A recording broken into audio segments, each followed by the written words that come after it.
আসসালামু আলাইকুম। বাংলাদেশ বেতার রাজশাহী স্থানীয় সংবাদ পড়ছি আব্দুর রহমান মাসুম। গ্রামীণ নারীদের ন্যায় বিচার প্রাপ্তিতে গ্রাম আদালত গুরুত্বপূর্ণ ভূমিকা রাখছে বলে মন্তব্য করেছেন রাজশাহী জেলা প্রশাসক আফিয়া আক্তার। তিনি আজ সকালে জেলা প্রশাসকের সম্মেলন কক্ষে জেলা পর্যায়ে গ্রাম আদালত কার্যক্রমের অগ্রগতি পর্যালোচনা ও করণীয় শীর্ষক অর্ধবার্ষিক সমন্বয় সভায় প্রধান অতিথির বক্তব্যে একথা বলেন। তিনি বলেন, গ্রাম আদালতের মাধ্যমে স্ত্রী তার বকেয়া ভরণপোষণ আদায় সহ বিভিন্ন বিষয়ে সহজে ও কম খরচে ন্যায় বিচার পেতে পারেন।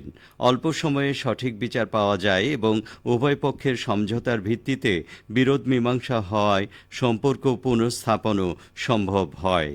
সভায় জানানো হয়, ফেব্রুয়ারি ২০২৪ থেকে সেপ্টেম্বর ২০২৫ পর্যন্ত রাজশাহী জেলায় মোট ৫,৭৩৮টি মামলা দায়ের হয়েছে। এর মধ্যে ১,৫৮২ জন নারী মামলা দায়ের করেন এবং বিচার পেয়েছেন ১,৫২৬ জন নারী। রাজশাহী নগরীর গুরুত্বপূর্ণ সড়কে, বিশেষ করে শিক্ষা প্রতিষ্ঠানগুলোর সামনের সড়কে স্পিড ব্রেকার না থাকায় এসব সড়কে চলাচলে ঝুঁকি বাড়ছে, ঘটছে ছোট বড় দুর্ঘটনা। নগরীর বাংলাদেশ ব্যাংকের পশ্চিমের মোড়, লক্ষ্মীপুর, তালাইমারি, কাদিরগঞ্জ শহীদ নজমুল হক বালিকা উচ্চ বিদ্যালয়, কুমারপাড়া পিএন স্কুল মোড়, অগ্রণী স্কুল মোড়, চন্দ্রিমা ১২ রাস্তার মোড়ের মতো গুরুত্বপূর্ণ সড়কে স্পিড ব্রেকারের প্রয়োজন। শিক্ষার্থী ও অভিভাবকদের অভিযোগ, নগরীতে ব্যাটারি চালিত অটোরিকশা ও অন্যান্য যানবাহনের বেপরোয়া চলাচলে প্রতিদিনই ঝুঁকির সৃষ্টি হচ্ছে। স্কুলে প্রবেশ ও ছুটির সময় সড়ক পারাপারে শিশু শিক্ষার্থীরা বিশেষভাবে বিপদে পড়ে। অভিভাবকরা জানান, এ সমস্ত মোড়ে বা সড়কে স্পিড ব্রেকার স্থাপন না থাকায় প্রতিদিনই তাদের সন্তানদের নিয়ে উদ্বেগে থাকতে হয়। শিক্ষা প্রতিষ্ঠানের সামনে অবিলম্বে কার্যকর স্পিড ব্রেকার স্থাপন বা অন্যান্য প্রয়োজনীয় ব্যবস্থা গ্রহণ করে শিক্ষার্থীদের নিরাপদ সড়ক চলাচল নিশ্চিত করার জন্য তারা সংশ্লিষ্ট কর্তৃপক্ষের কাছে অনুরোধ জানান। রাজশাহী মেট্রোপলিটন পুলিশের পৃথক অভিযানে ১২ জনকে গ্রেপ্তার করা হয়েছে। থানা ও ডিবি পুলিশের অভিযানে বিভিন্ন অপরাধের অভিযোগে তাদের গ্রেপ্তার করা হয়। আজ দুপুরে আরএমপির মিডিয়া সেল থেকে পাঠানো প্রেস বিজ্ঞপ্তিতে এই তথ্য নিশ্চিত করা হয়েছে। পুলিশ জানায়, গ্রেপ্তারকৃত ১২ জনের মধ্যে ওয়ারেন্টভুক্ত আসামি ৫ জন, মাদক মামলায় ২ জন ও অন্যান্য মামলার আসামি ৫ জন। গ্রেপ্তারকৃতদের বিরুদ্ধে আইনগত ব্যবস্থা গ্রহণ করা হয়েছে। নওগাঁয় জেলা প্রশাসন ও মহিলা বিষয়ক অধিদপ্তরের আয়োজনে দিনব্যাপী উদ্যোক্তা মেলা ও সাংস্কৃতিক উৎসব অনুষ্ঠিত হচ্ছে। আজ সকালে সদর উপজেলা পরিষদ চত্বরে আয়োজনের উদ্বোধন করেন জেলা প্রশাসক মোহাম্মদ আব্দুল আওয়াল।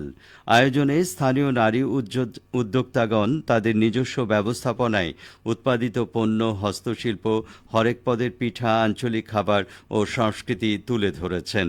অনুষ্ঠানে বক্তাগণ দেশীয় আঞ্চলিক সংস্কৃতি রক্ষার উপর গুরুত্ব আরোপ করেন। সন্ধ্যায় সাংস্কৃতিক অনুষ্ঠানের মধ্য দিয়ে আয়োজনের সমাপনী ঘটবে বলে জানানো হয়েছে।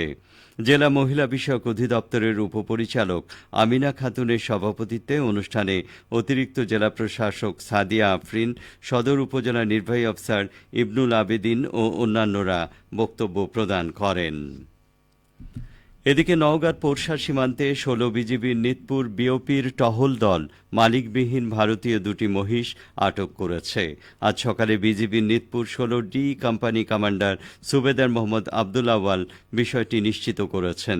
তিনি বলেন, গোয়েন্দা তথ্যের ভিত্তিতে গতরাতে নিতপুর বিওপির সীমান্ত মেইন পিলার ২৩১-৫S হতে আনুমানিক ২ কিলোমিটার বাংলাদেশের অভ্যন্তরে হবুর মোড় আমবাগানের ভিতর থেকে মহিষ দুটি আটক করা হয়। অভিযানে নেতৃত্ব দেন নায়েব সুবেদার মোহাম্মদ আলী খান। উদ্ধারকৃত মহিষ দুটি কাস্টমসে জমা দেয়া হয়েছে। চারঘাট ও বাঘা উপজেলার রাস্তার দুই পাশে আমবাগান ও ফসলের ক্ষেতে ছড়িয়ে পড়ছে ধনেপাতার মতো সবুজ পার্থেনিয়াম। এ আগাছা জাতীয় গাছটি পর্যায়ক্রমে পুরো রাজশাহীতে ছেয়ে যাবার উপক্রম দেখা দিয়েছে। বিষাক্ত ও আগাছা ফসলের পরাগায়ন কমিয়ে দেয়। তাই এর বিস্তার খাদ্য নিরাপত্তার জন্য হুমকি হিসেবে দেখছেন বিশেষজ্ঞরা। চারঘাট ও বাঘা উপজেলায় আমবাগান রয়েছে ১২,২১৮ হেক্টর জমিতে, যা পুরো রাজশাহী জেলার প্রায় ২/৩। এসব বাগানেও ছড়িয়ে পড়ছে পার্থেনিয়াম। এ নিয়ে দুশ্চিন্তায় রয়েছেন আমবাগান মালিকেরা। এরই মধ্যে এর ক্ষতিকর প্রভাব পড়তে শুরু করেছে ফসলে, যা উদ্বেগ ছড়াচ্ছে কৃষকের মনে। স্থানীয় কৃষি কর্মকর্তা জানান, কৃষকদের এই আগাছা পুড়িয়ে ফেলতে কিংবা মাটির নিচে পুঁতে ফেলতে পরামর্শ দেয়া হয়েছে। এছাড়া পার্থেনিয়াম ফুল আসার আগে গ্লাইফোসেট নামক আগাছানাশক প্রতি লিটার পানিতে ১০ থেকে ১৫ মিলিলিটার মিশিয়ে স্প্রে করলেও এ থেকে নিস্তার পাওয়া যাবে। সবশেষে আবহাওয়া। আজ রাজশাহীতে সর্বোচ্চ তাপমাত্রা ছিল ২৯.৬ ডিগ্রি এবং সর্বনিম্ন ১৬.২ ডিগ্রি সেলসিয়াস। বিকেল ৩টায় বাতাসে আপেক্ষিক আর্দ্রতার পরিমাণ ছিল ৪৪%। রাজশাহী ও পার্শ্ববর্তী এলাকায় আজ সূর্যাস্ত সন্ধে ৫টা ২০ মিনিটে। সংবাদ শেষ হলো। আমাদের পরবর্তী স্থানীয় ইংরেজি সংবাদ সন্ধে ৬টা ৫ মিনিটে।